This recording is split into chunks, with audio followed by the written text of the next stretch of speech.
अचानक माझ्या घरी पाहुणे आल्यामुळे मला थोडा ह्या केकला लेअरिंगमध्ये प्रॉब्लेम झालेला आहे. तर तो कसा झाला, काय झाला हे मी पुढे व्हिडिओमध्ये तुम्हाला सांगते.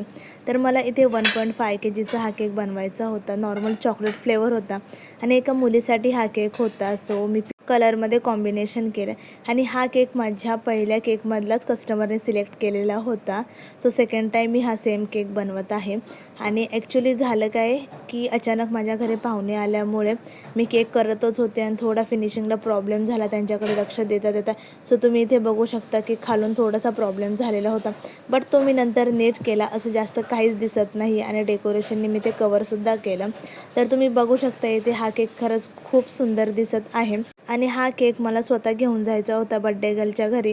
सो तो केक कसा झाला आणि बड्डे कसा झाला याचा व्हिडिओ मी ॲड केलेला आहे, बघू शकता. आणि तिकडे सुद्धा सगळ्यांना हा केक खूप आवडला आणि हे माझ्या रेग्युलर कस्टमर होत्या. भेटूया नेक्स्ट व्हिडिओ.